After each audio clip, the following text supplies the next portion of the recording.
Good afternoon. Friends, family, loved ones, enemies, contributors, distractors. This is Kevin Lewis on the Blueprint. And this week's show is called Two Rules to Rule. And what I'm talking about when I'm talking about two rules to rules, these are two general rules that I go by or that I use in a relation in any type of relationship. How I relate to others. And I have two general rules, and what I want to discuss is how these rules can be implemented by us to achieve the things that it is that we seek to achieve, especially in our own communities and in the relationship that we have with this government and this country. Now, a rule is a prescribed guide for conduct or procedure that tells what is allowed and what is not allowed. A law and governance. So to rule something is officially something that you are govern or you can control or dictate. That's what it means to rule something. You have rules and then you have what it means to rule. And we must be rulers of our affairs. That means we must govern or take control or dictate our affairs, our business, what we consider our business of affairs. We have to control it. We have to dictate that. We have to govern it. Just as one also has to govern their own household and their own relationships within that household, whether it's a couple, a married couple, or parents and children. You have to govern and dictate and rule your own affairs inside of your household. We must rule the affairs of our education in our community. We have to rule the affairs of the economics in our community. So these are two rules that I talk about when I'm governing my own affairs. And I'm wanting to share that with you. The first rule is you have to walk what you talk. And we always hear, if you're going to talk that talk, you have to walk that walk. And this is rule number one for me. This is rule number one. If you're going to talk that talk, you have to walk that walk. Now, when you say talk, that means to communicate through speech. That's the definition of talk. If you're going to talk that talk, then you have to walk that walk. And the walk is the work, the carry of the action or actions of that which you speak. That's the work that you put in with whatever it is that you speak.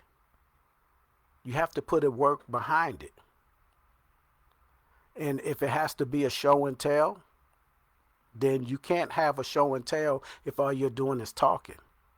You have to have something to show as well.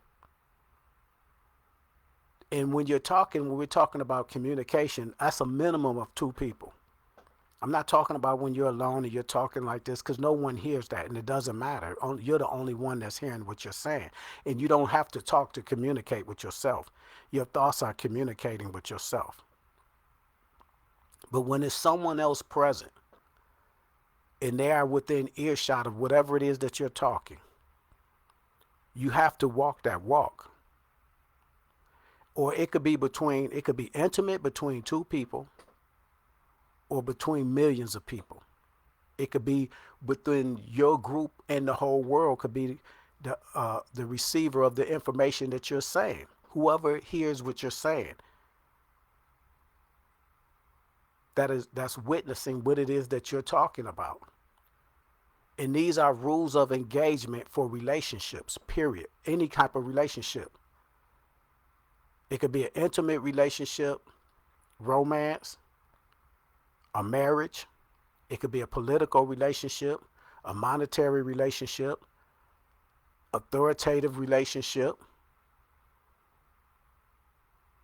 a situation where there's an oppression going on and someone's in a authority and someone is under that authority, i.e. a parental relationship with a child, a teacher relationship with students,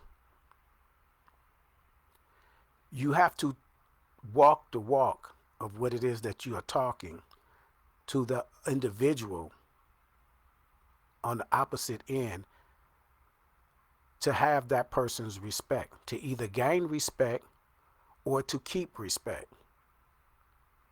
Because if you're talking one way and you're not backing it up with your actions, then pretty soon you will lose the respect, if not all of the respect that you have from the other party.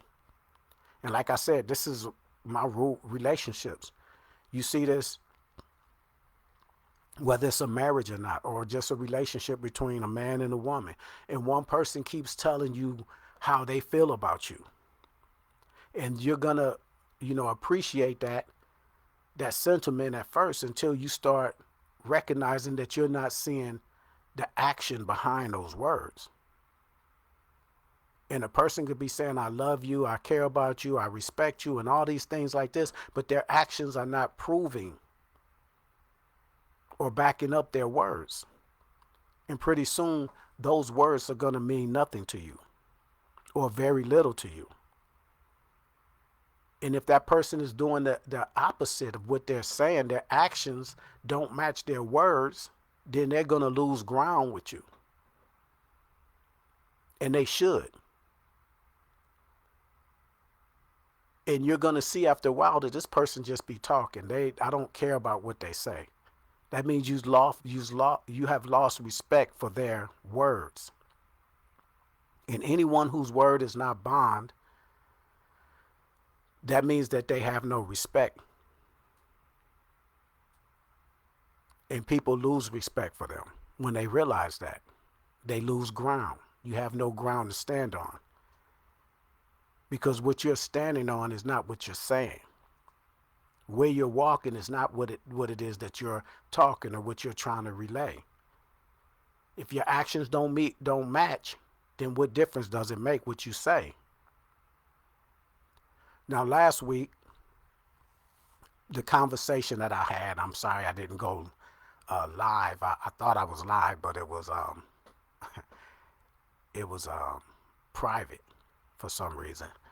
But the conversation that I had last week, and if anyone was able to check in on that broadcast when I edited it and made it live, I was talking about freedom and independence, basically because we come off of what we consider freedom with Juneteenth, and we're was embarking upon Independence Day.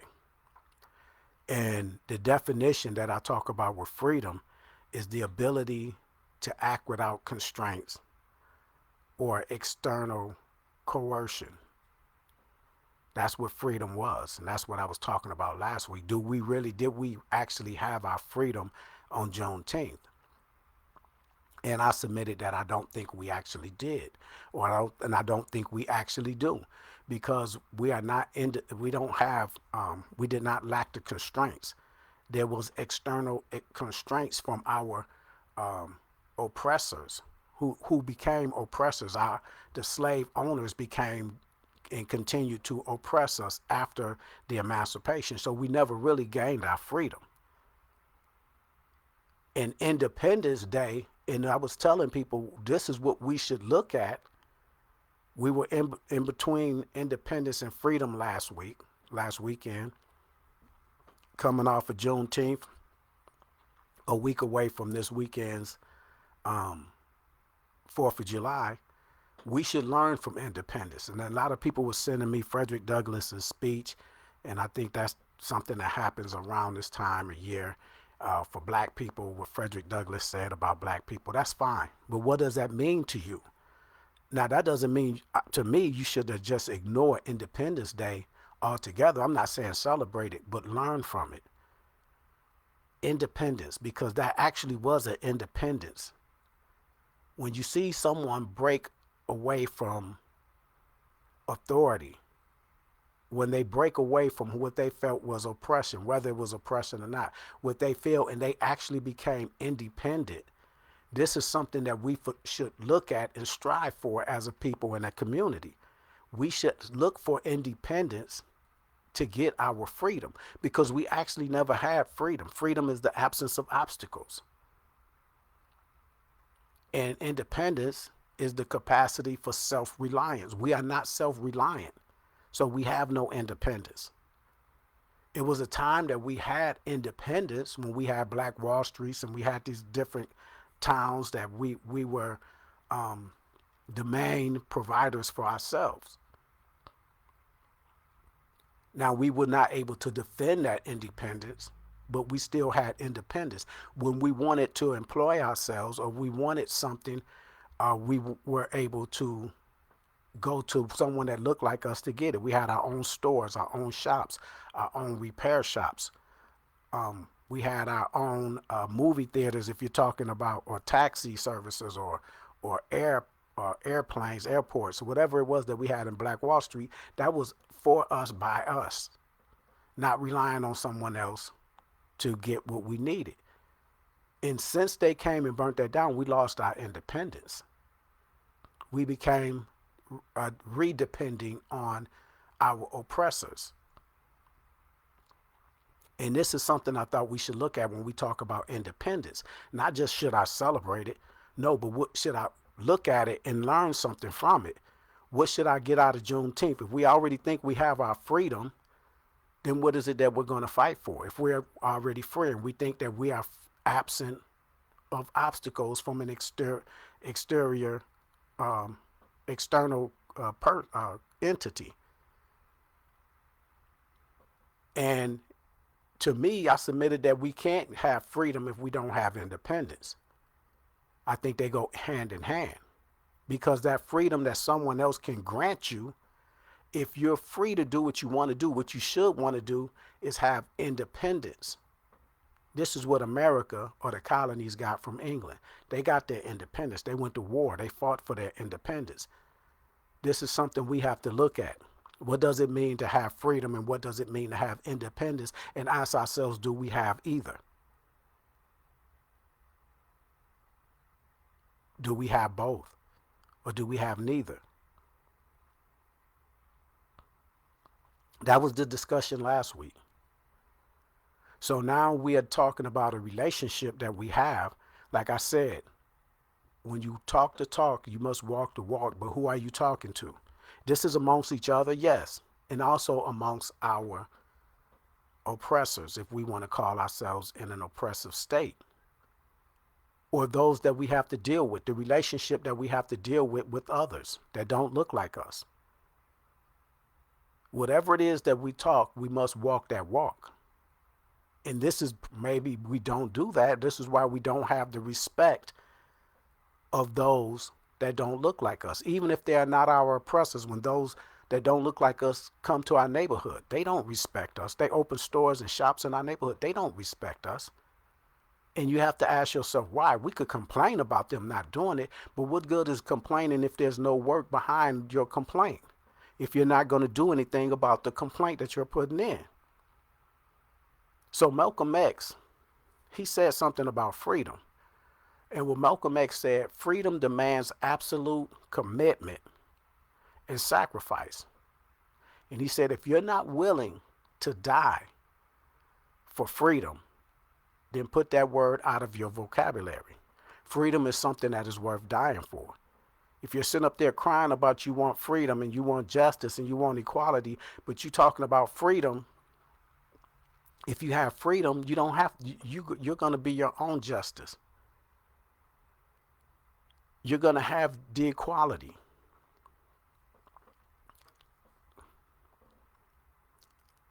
Let me digress. If you're talking about a freedom, and I understand that governments that we're talking about as far as the law, as far as rules and regulations, we want equality from the government. We want justice from the government. It's okay to ask for justice as far as I'm concerned, but equality is something that you can never get from other individuals. They could treat you fairly. If that's what you mean by equality, that doesn't mean they're going to see you equally. But to me, you don't have to see me as an equal, but you will respect me. I don't think equality actually exists in the law, period. I don't believe equality exists between men and women, no matter what color or race you're from. I don't believe it exists, nor do I think it should exist. I don't think and what I'm saying, if I got into an altercation with another man, it's not going to be looked at equally if we got into a physical altercation as if I got into a physical altercation with a woman, because we are not physically equal. If I got into a physical altercation with a child, with a minor, a 15-year-old, and I'm a grown man and I'm talking about a physical altercation, people are going to look at that differently as if between me getting into a physical altercation with another man. We could have words, we could start getting into fisticuffs and all of these things. But if I do that with a woman, people will look at me different. Other men will look at me different. Women should look at me different. The law will probably look at me differently, or any man differently. So I don't think equality actually exists. That's why I said I must digress on that. We talk about freedom, justice, and equality. We're only talking about in a certain situation as far as a people are concerned. I guess that's what I could say. As a people, we want the equal rights of other groups of people, not individuals, because it's not equality in the law, no matter what we say with that. But like what Malcolm said about it's us not using that word unless we're willing to die for it. If we do gain freedom, if we have independence and we gain freedom and we start working for that freedom through our independence, or trying to be independent, detaching, and being self-sufficient and self-educating in our own communities, and as long as the law treats us the same as anyone else, then we should be happy with that. And it's an analogy is if I have the freedom to walk out of my room and go get water out of my refrigerator, and there's other people in that same household, they have the same freedom to come out of their room and get water or get food out of the kitchen, whatever. Now, once I have to ask somebody, can I go in there and get a glass of water or a bottle of water out of the refrigerator? And that's granted to me, but others are able to go freely back and forth without asking, then I am not being treated equally. I don't have the same freedoms that everyone else may have. Therefore, I'm not actually free because there are external constraints. I may still get the same water, but I have to do more or go through an extra barrier to get it. So I'm not actually free. That means that person could say no anytime they want to. So I'm not actually free. I'm not free as anyone else that's in that household. And we as a black people are not free as anyone else in this state. I'm talking about the state of the union of this country. We are not as free as others are in this country. The law has shown us that. And I'm talking about law enforcement. They have showed us the judicial system, the law like that. They have shown us that. Our history have shown us this. That we don't have the same freedoms that other people have, or other people have more freedom than we have, then therefore there's no justice in it. And there's no equality as far as the law is concerned. But if we're talking about freedom, freedom is such a powerful word. If we understand that we haven't been granted that freedom and we want that freedom, we're going to fight for that freedom, then we must be willing to die for that freedom, or be willing to fight and die to keep that freedom once we gain it. And if we're not willing to do that, we're asking others to give it to us out of their good nature, a nature that we haven't seen in the history of this country, and we're relying on that, and we're doing everything we can, fighting tooth and nail, to get them to grant us something that we're not willing to fight and die for, then we will probably never get it, and it's probably why we have never gotten it. Because it's only been so few that has been willing to fight and sacrifice, like Malcolm said, commit and sacrifice, and maybe even die for that freedom, why many of us sit back and watch and hope that they succeed instead of backing up the efforts. We have very few walkers in our community. We have had very few walkers throughout the history of the black community in this country. Even going back to slavery, we had rebellions. We had many rebellions that many of us don't know about, but that still was not a thing that was happening as a whole. If we had Nat Turners on 25% of the plantations, then slavery probably would have ended way before it did for us. But out of every 100 plantations, we probably maybe have one rebellion. And I'm not talking about running away. We have runaways, but I'm talking about rebellions that cost sometimes people's lives. But we have very few walkers in our communities. We have a whole lot of talkers. We have many talkers in our communities.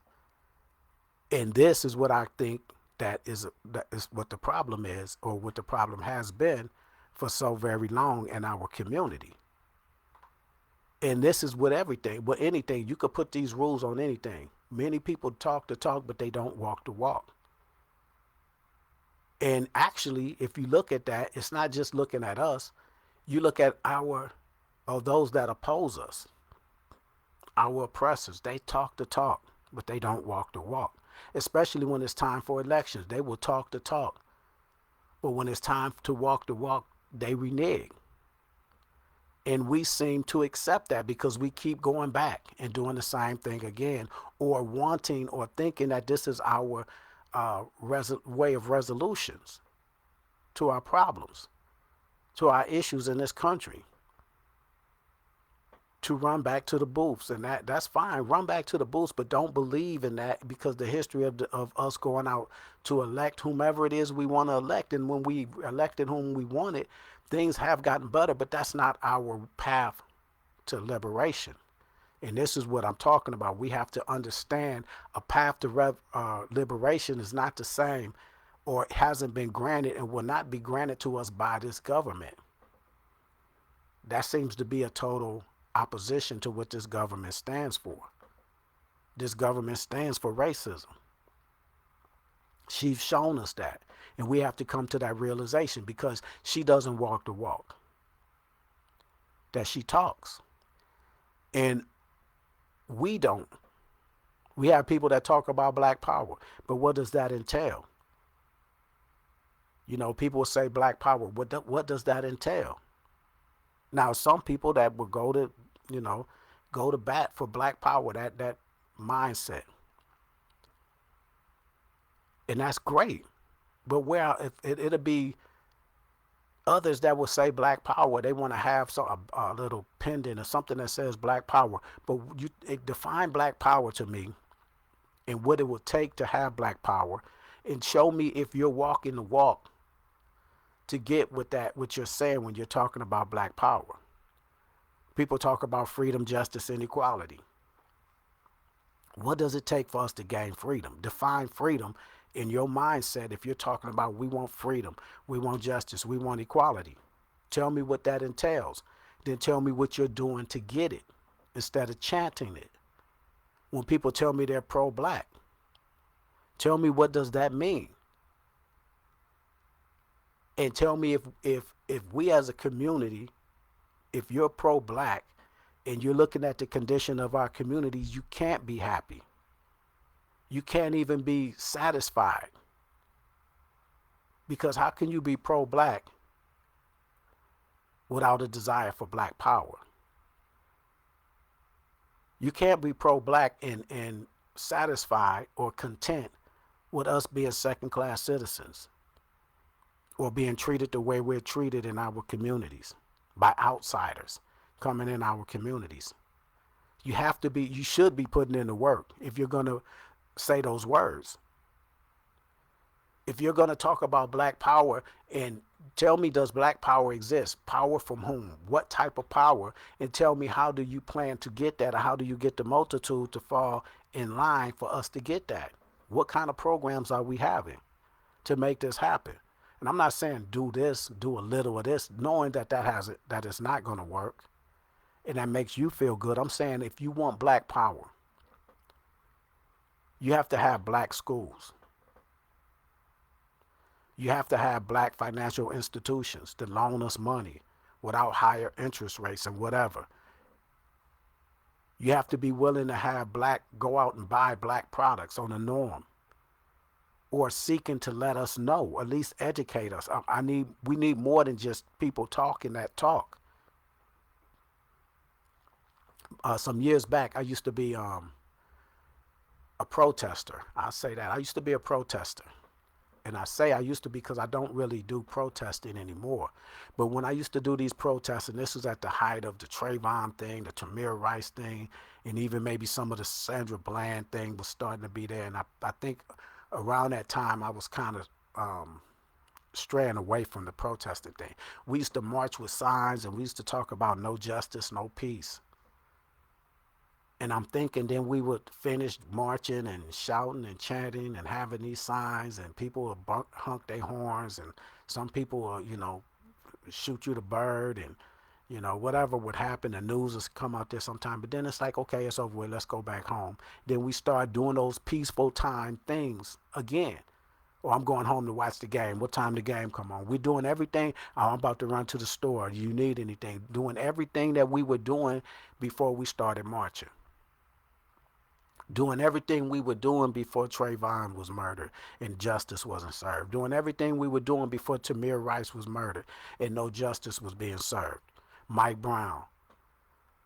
The names go on. Eric Garner. Oscar Grant. Everything that was happening the day before this happened, we go back to doing those same things again. Nothing was changing us up. My feet was a little sore. Or I felt maybe good about myself because I thought I was doing something. But if you're going to continue to do the same things that you are doing, those peacetime activities, then what difference are you really going to make? You're saying no peace, no justice, but you're talking that talk, but you're not walking that walk. Or you're saying no justice, I'm saying no justice, no peace, but everything returns to peacefulness. You're doing peacetime things. They're going back, okay, you didn't cause a little disturbance, you didn't piss me off, you didn't held up traffic.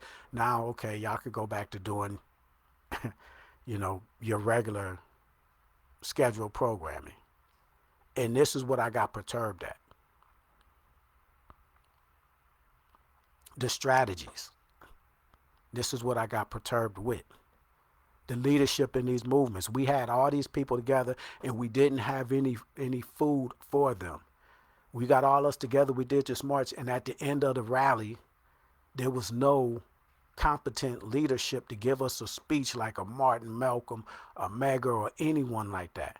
Elijah, I don't care who it was. There was no one out there to give us any type of, rule. No one was saying, okay, this is what we're going to do. Now, I did go to the Million Man March, the second one, Justice or Else, and I thought that was incredible.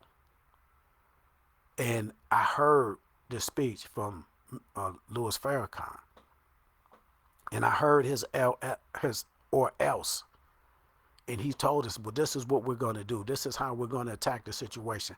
First, we're going to do this. But many people, they heard that, they clapped about it, but many of us did not want to do those type of things. Boycotting Black Friday. We want to talk the talk, but we don't want to walk the walk. We don't want to do what it takes, because it's going to take something to get our freedom, our justice, our equality, our respect. Because if we have respect, we show respect, then they're going to say, man, maybe we need to start giving them a little more of this and that. Because if we don't, that's what the or else is. We should have that or else period within us. Just like if I'm walking down the street and somebody, I'm like, you better show me my respect. I don't care who you are, what color you are. I want the respect as a man from everyone. I don't care if it's police officers. I don't care if it's another brother. If I say, hey, what's up? If I give a peace, if I give a greeting, hey, and I give a nod, that's fine. You don't even have to acknowledge it, but what you're not going to do is bump into me and not say excuse me. You're not going to walk all over. You're not going to do something. You're not going to disrespect someone that I'm with. If I'm talking with my mom, if I'm with somebody, you're not going to sit up there and talk a certain way around that. I'm going to ask you for that respect. I'm going to demand my respect because I feel like I command my respect. And if you're not showing it, I may engage in that conversation. I'm not going to get disrespectful. I may pull you to the side. I may say something like, hey, brother, blah, blah, blah, or whatever. Say, sister, hey, blah, blah, blah. Because I walk and I carry myself with respect and I demand respect from everyone that I encounter. And if I feel that they don't know because they don't know me, then I may address that. But we should be wanting that, period, as a people. We should command respect as a people. But what happens is we don't command respect because others that don't even know us, they come to this country and they have no respect for us. They're moving our neighborhood, open up a shop, and they have very little respect for us. And they'll show us that. They'll chase us out the store thinking we stole a bottle of water and shoot us in the back and then go to court and beat the case, and they think everything is all right. Very little respect. If I believe that was a white person, they would never have done anything like that. And it's been happening. This is nothing new. To these newcomers to our neighborhood, they come here and they want our money, but they don't have any respect for us. The government here, the people here, they have very little respect for us. They don't show us, they care less about verdicts. We get, all up in arms about a verdict that we feel, how the hell did this happen? And then nothing happens because of it. We may make a little noise, and that's fine. To them, then we go back to regularly scheduled programming. So we're talking that talk and we're not walking that walk. We got to have ways and means of letting them know that we mean business. And we should be, and it's not anything that you just do for a moment, then stop doing. We have to stick to that. We have to continue to walk the way that we talk. But many of us talk about freedom, justice, and equality. We're not getting freedom, justice, and equality, so what? Many of us talk about being pro-black. Many of us talk about black power, but we're not doing anything to empower our people and empower ourselves. So black power just becomes a slogan. And this is what I mean when I say we have to walk the walk. That's rule number one. If you want it, you have to talk about or show means of getting it. If you really desire it, what are you going to do to get it? And we have to show that. And I believe this is something that we have not engaged in our community. What does it take, and what are we willing to do? Not what are we wanting, but what are we willing to do to get it? So, this is something that we say. I'm gonna say this. Let me get a drink right quick. All right. Excuse me. We take the easy way out. This is how I want to say this. We take the easy way out. How many of us heard people say, I'm speaking something into existence? Or you're trying to speak something into existence. That's a fairy tale. You don't just speak things into existence. You're not a genie in a bottle. You have no magical power. If we can just speak things into existence, as much as we've been speaking and screaming and yelling for justice, and we still haven't gotten it. As much as we have screamed and cried and yelled for freedom from chattel slavery, it wouldn't have took 400 years for us to achieve it. They had to grant it to us. You don't just speak things into existence. This is what we're leaving to our kids. We'll leave something like that. Yo, speak it into existence. You're saying it, speak it into existence. That's a fairy tale. And we've been doing too much speaking, thinking something is going to come into existence. You could speak it, but it's time to put in the work behind that. I could say I want to be a doctor. I want to be a doctor. I could say that all I want. And if I'm not going to go to school, if I'm not going to learn what I need to learn and do everything and sacrifice what I need to sacrifice, it's not going to happen.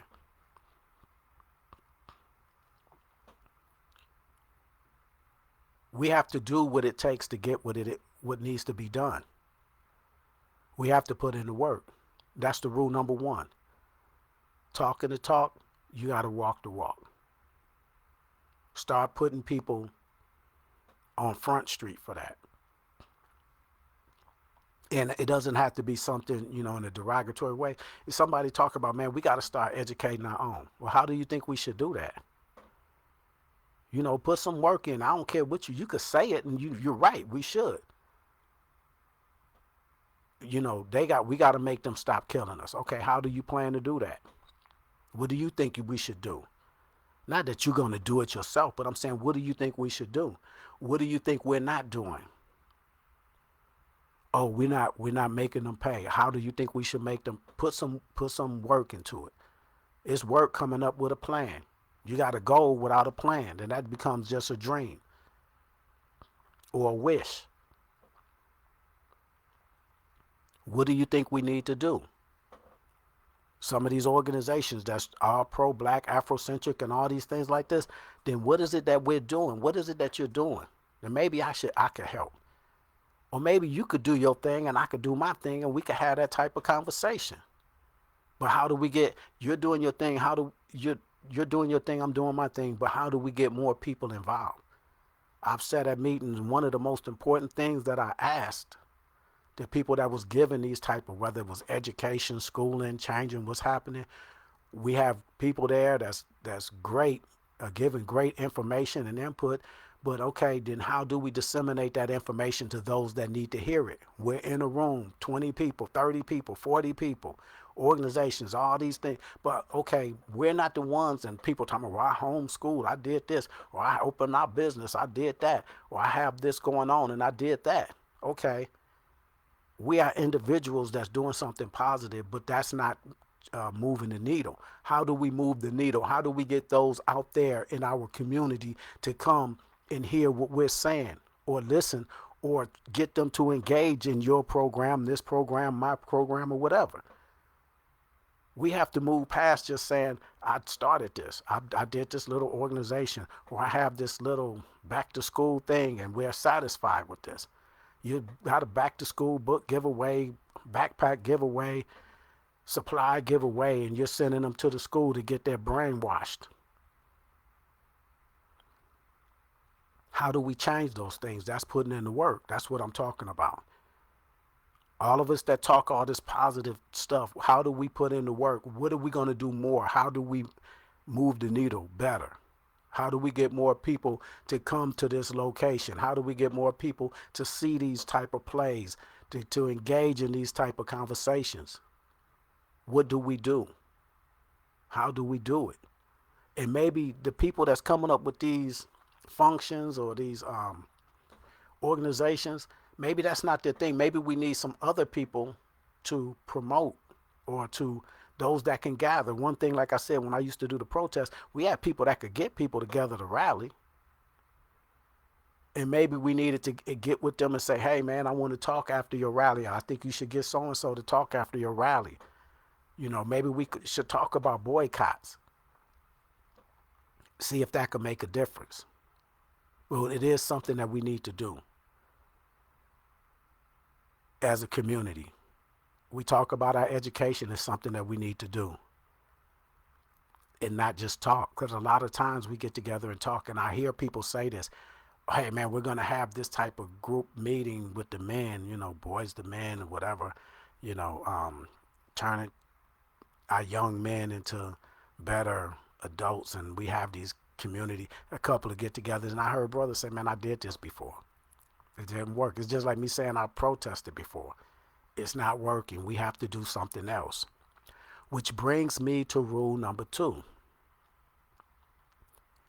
Know when to walk away. Rule number 1, you got to walk the walk if you're going to talk the talk. Rule number 2 is learn and know when to walk away. Now, when I'm talking about walk away from what? Sometimes you have to walk away from any relationship that's not going to work for you or for your purpose or for your cause. Know when something is dead or it's leading to a dead end.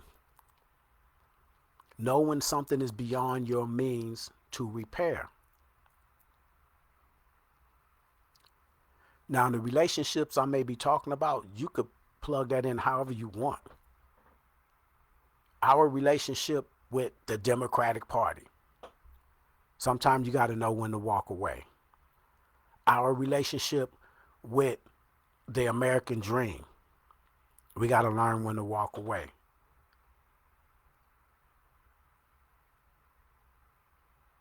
Our relationship sometimes within ourselves with each other. Someone else that may be talking about doing something and you're seeing that they're not walking the walk that they talk, then you got to learn how to separate from that relationship.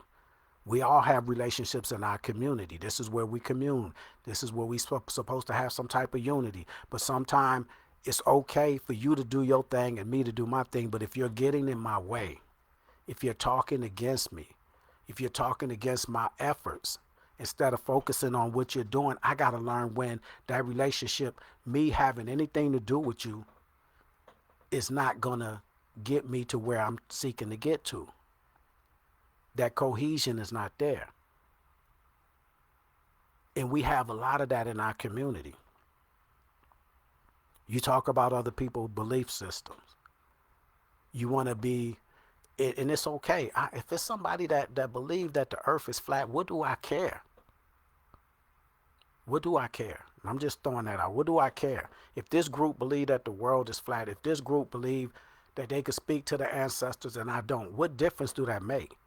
Because we're not talking about, my goal is not talking to the ancestors or stopping people from talking to their ancestors. My goal is for my people or whatever it is that my path is saying, that the journey I need to lead to. If you're trying to get in the way of my journey, then I have a reason to speak to you about it or speak of you about it or speak of you to other people about that goal and that journey I have. But if you're not getting in my way, then what do I care?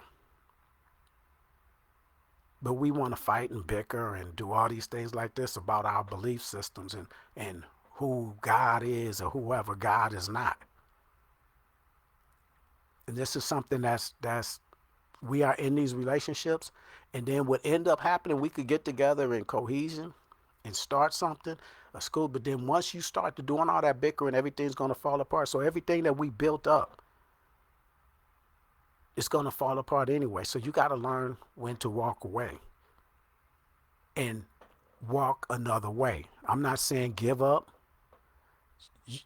Change of plans does not mean change of goals.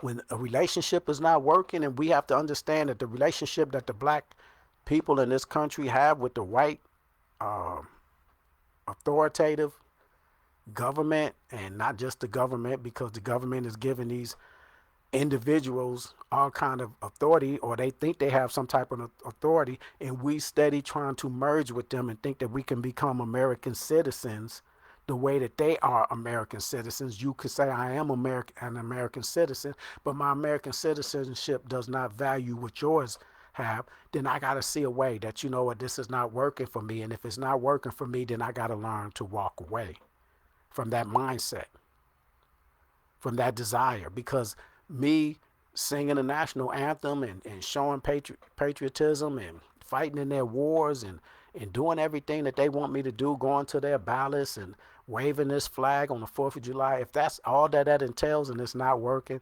then I have to learn how to walk away from that. I have to learn to walk away from trying to get someone to love me. And this is relationship stuff too.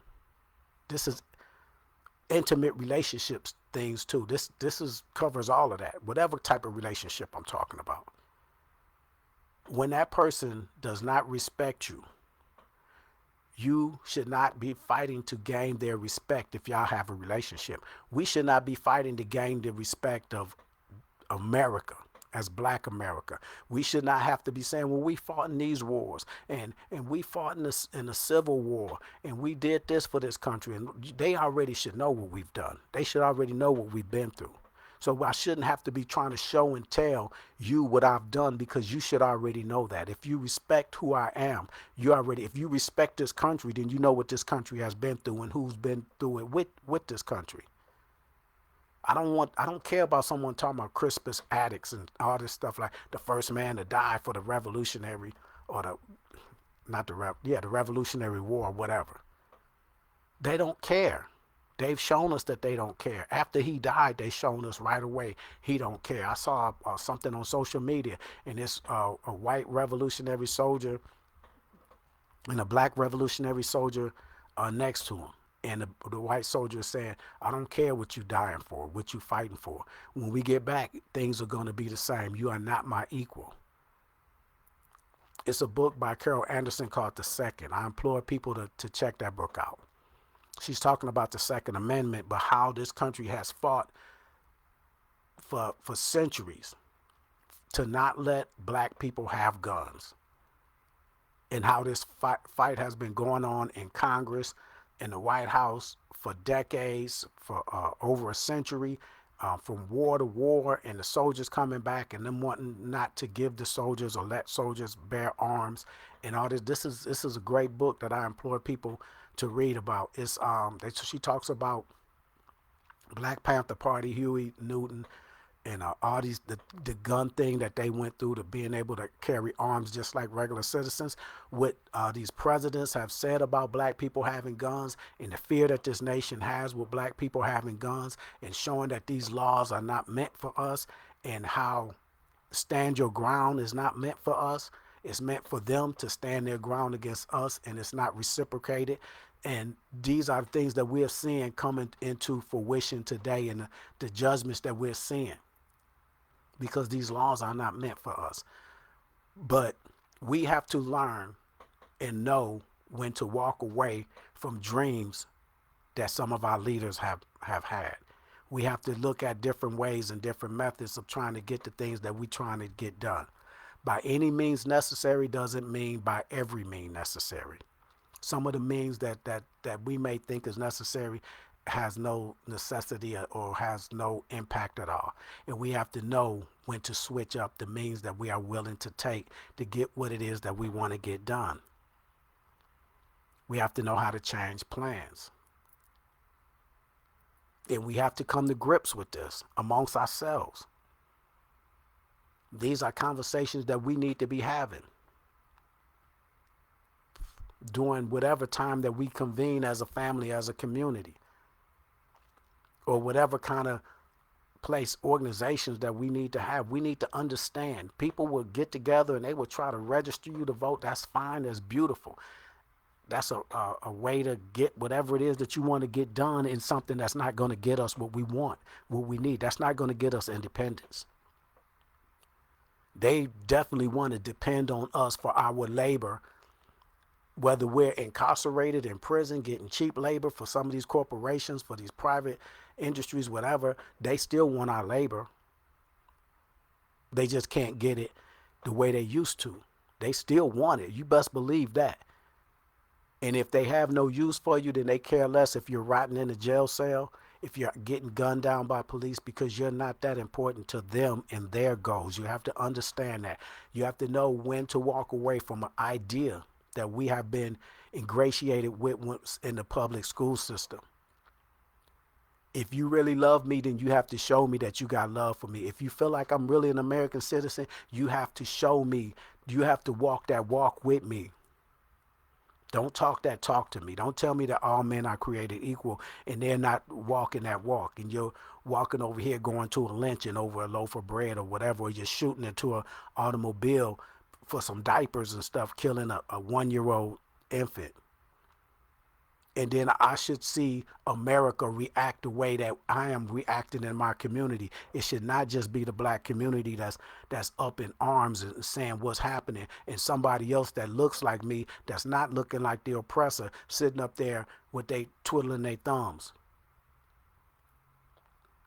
The same way you want me to worry about ICE, but you're not worried about everything that's happening to us in our community. And some of these people, I see these people on social media that's from these other communities, and something happened in the black community, a crime or something, they say, yeah, the usual suspects, as if those things don't happen in your community.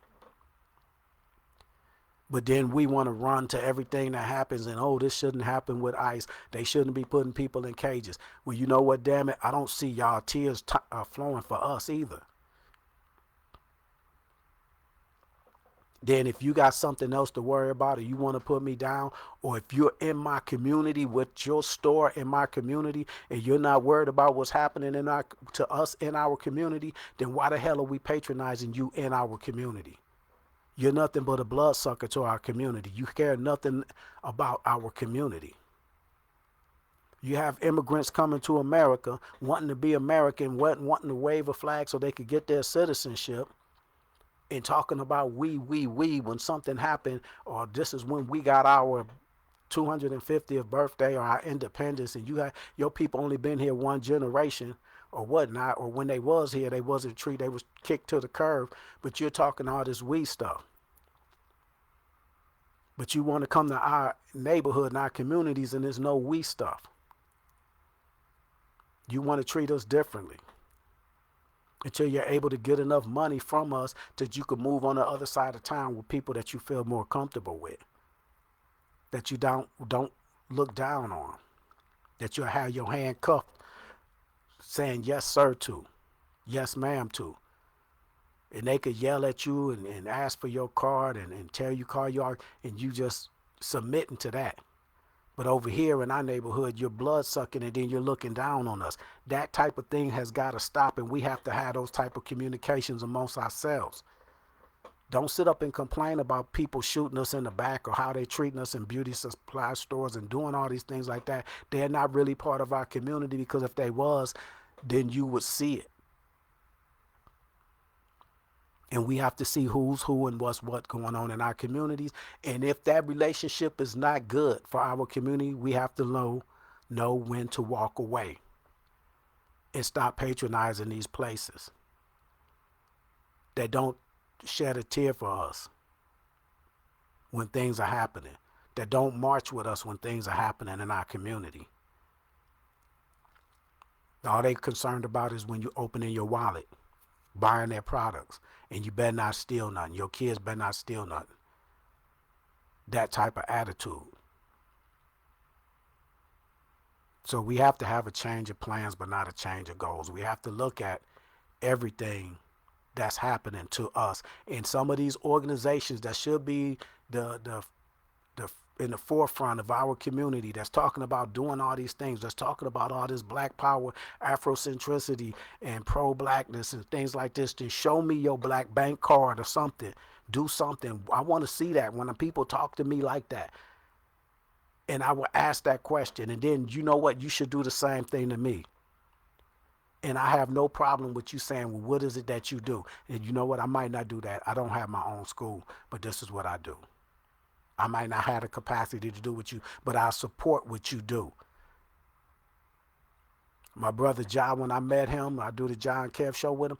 That was the conversation we had. He was like, what do you do? And I said, well, I do this and I do that. And I'm not, giving an itemized list of everything I do. And he told me, well, I do this. I'm like, damn, that's great. I want to support you. So now when somebody asks me one of the things I do, that's on my bucket list. I'm supporting somebody that I see doing something great. And I could say, well, you know what? I give to the Black Panther Party, the one in Atlanta. I go to the website. I could sit there and talk about some of the things I do. But it's not just me doing things. I want you to press me to do more. I want to find somebody that has goals for us to do more, or for me to do better than what I'm doing. And I want to hold you to do better than what you're doing. At least talk about some of the things we need to talk about to those that need to hear it. We need to know when to walk away. Rule number 2, walk away from some of these relationships that's doing us no good. Know when something is dead or something is a dead end. Understand when relationships are not going to work. You being in my community, this is not going to work because you are not benefiting. I'm not seeing a benefit of you being in my community. Or if you are in my community right now, you may be offering something that I can't get from someone that looks like me, but that's cool. You're here for now, but now I see what it is that I need, and this is what we need to do. And I'm going to, just like they'll do us, they'll do us the same way. If we came to their community, offering something like Malcolm said, they're not going to accept you, but if we are able to go to their community and open up some type of business, you best believe they're looking for a way to replace you with someone that looks similar to them. We done that with our music. We come out with the Jackson 5, they come out with the Osmonds. They like it. Oh yeah, we're gonna listen to it. But you know what? In the meantime, we need to get us a little group because this is banging with our kids. Our kids are liking this. They'll love it if we have the same type of thing with someone that looks more favorable to us. We have New Edition, and they come out with uh, new kids on the block or whatever they group's name be. They're gonna do that. Oh, Beyonce, you know what? Taylor Swift, yeah, you know what? We're gonna replace, and she's gonna win the awards because we don't like y'all coming up here getting the awards that we're offering. Everything that we do, that we have submitted, that they have enjoyed, they in the midst of enjoying it, they are working on someone that looks like them to do the same thing that you're offering or doing. And they may not even be as good, but they're gonna love them even more. So we have to be able to open our eyes and see that and say, you know what? We got to start doing the same thing or have these type of conversations. If someone is able to have this type of shop in our neighborhood because we like our nails, hair done, whatever, beauty supply, then we have to start saying, okay, this is how they do it. This is some of the stuff they do.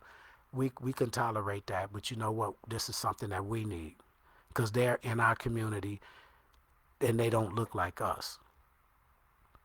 And when we go to our community, we should find us in our community. So we have to learn when to walk away. We have to teach and reach who we can and don't waste time on those who are a waste of time. We can't waste time on those that are a waste of time. It's some of us that are a waste of time.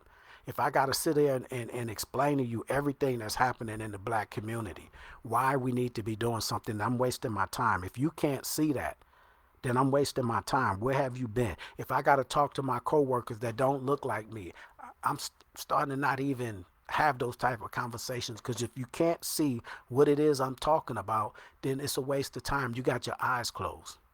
And if you're a black person and you can't see what's happening to us, you got your eyes closed. Why am I wasting my time talking to you? But we got to start getting together. Two rules to rule. We have to talk the talk and walk the walk. Start doing that, holding each other accountable. For those that want to talk that talk, we got to walk that walk and know when to walk away from a bad situation, bad relationships, relationship with others that come into our community, relationships that we have with certain parties, um, the dreams that we have of being something that they're not going to allow us to be, whatever that is, you have to know when to walk away. I appreciate everyone that showed up. I appreciate, I'm going to give y'all a couple of shout outs. I know I've been rambling. Sorry about that. But I appreciate Sakina, Walaikum Assalam, sister. I appreciate Aisha, Lede showing up, Sharon Simpson Anderson, Teresa. And she said facts. She said, she also said very true. Prison is designed for us, and that's what they're going to want us to work. That's them getting cheap labor from us, and they're going to continue to want us to work for them until they're able to replace us. Peace. Kevin Lewis on the Blueprint. Hopefully I have a better show for y'all next week. Check out the John Kev show coming up this Tuesday, 6:30 to 7:30, and hopefully y'all tune in on that one. Peace.